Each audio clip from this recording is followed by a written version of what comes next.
Adik-adikku semuanya, alhamdulillah kita bersyukur kepada Allah Subhanahu wa taala pada pagi menjelang siang di waktu duha ini kita berkumpul dalam rangka menanamkan rasa kecintaan kita antar sesama, menumbuhkan rasa persaudaraan di antara kita sesama umat Islam, dan juga sebagai suatu bentuk solidaritas kita atas perjuangan kaum muslimin, khususnya yang terus bergerak di tanah Palestina. Kumpulnya kita insya Allah akan mendengarkan penjelasan yang nanti akan disampaikan kepada kita oleh Syekh Murawih Musa Nasar. Beliau akan menyampaikan di dalam lembaran yang telah dibagikan kepada kalian, yaitu 40 topik pembahasan yang menjelaskan tentang keagungan Baitul Maqdis. Ya, jadi nanti akan dibahas 40 topik yang menjelaskan tentang keutamaan Baitul Maqdis. Baitul Maqdis secara khususnya dan negeri Syam pada umumnya. Kalau kalian baca dan pahami di dalam buku atau lembaran yang sudah kalian miliki, di dalamnya menjelaskan ya, penjelasan dari kalangan para ulama, termasuk hadis-hadis dari Nabi kita Sayyidina Muhammad sallallahu alaihi wasallam. Yang tadi ya disampaikan oleh guru kita Al-Ustadz Dudi bahwa kita akan mencoba menyebutkan beberapa hal dari ke-40 topik yang ada di dalam buku ini. Harapan kita ya, dengan kita sama-sama mempelajari ilmu bahasa Arab, tentu inginnya kita agar bisa memahaminya langsung dengan membacanya sendiri-sendiri. Tetapi ini sama-sama ya, kita saling berbagi sebagaimana dalam istilah yang disampaikan oleh guru-guru kita bahwa al-muraja'ah bainal itsnain khairun min qira'ati wa grain, bahwa kita saling bermuhadatsah, berbincang-bincang, berdiskusi tentang pembahasan suatu ilmu ya, yang dilaksanakan di antara kita minimal antar dua orang, itu lebih baik daripada seseorang yang membaca tulisan atau membaca buku sendiri ya. Itu akan lebih baik dengan ketika kita memahami bersama-sama.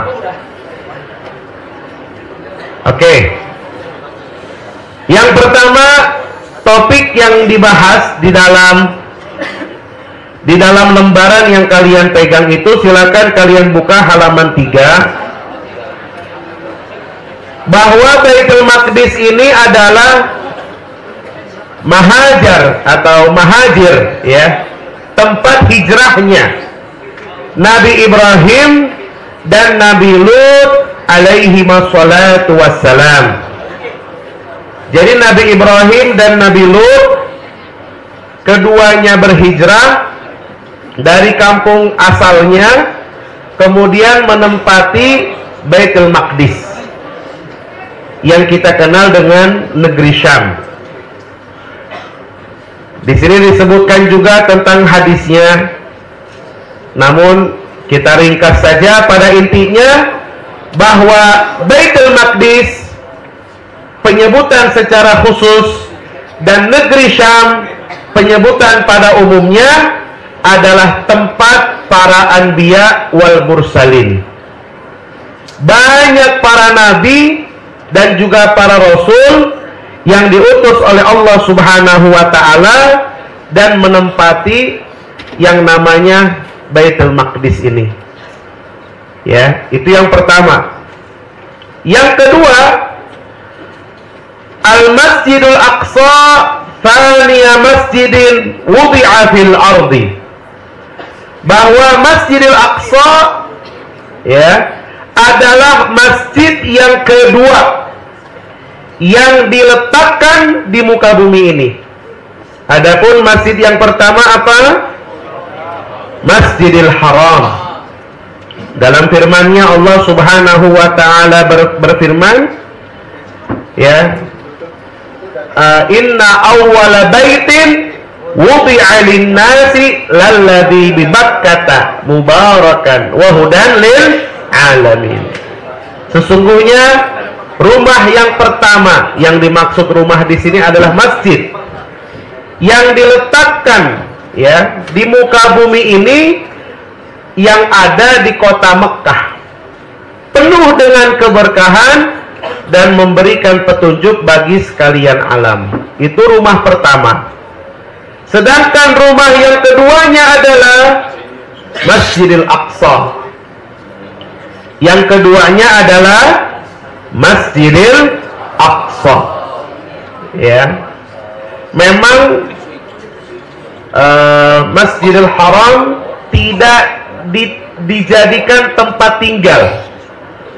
Ya, Masjidil Haram dari sejak dibangunkan oleh Allah Ta'ala, ya, pondasi daripada Ka'bah Al-Musyarrafah itu memang di sekitarnya tidak ada yang menjadikan Masjidil Haram sebagai tempat tinggal. Sedangkan Masjidil Aqsa, orang-orang tinggal di sekitarnya. Mereka menghuni di wilayah di sekitaran Masjidil Aqsa. Tapi semua para nabi, semua para rasul, mereka melakukan ibadah haji, yaitu dengan cara mengelilingi Ka'bah. Jadi sudah ada dari sejak Nabi Adam alaihi salam Masjidil Haram itu. Nah, Masjidil Aqsa kemudian menjadi masjid yang kedua, menjadi tempat di mana para nabi dan rasul menyampaikan kepada umatnya tentang syariat Islam dengan syariat yang dibawa oleh para nabi masing-masing. Yang ketiga, Al-Masjidil Aqsa qiblatal muslimin al-ula. Bahwa Masjidil Aqsa ini adalah kiblatnya umat Islam yang pertama. Kiblatnya umat Islam yang pertama. Sekalipun tadi dikatakan bahwa Masjidil Haram, masjid yang pertama dibangunkan, namun kiblat, ya, yang dijadikan kiblat oleh umat Islam dari para nabi terdahulu, mereka beribadah menghadap ke arah Masjidil Aqsa.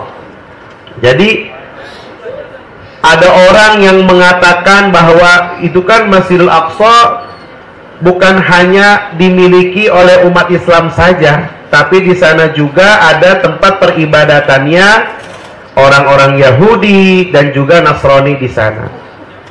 Ya, memang kalau kita lihat di saat ini, ya, yang beribadah di sekitaran Masjidil Aqsa itu ada 3 agama.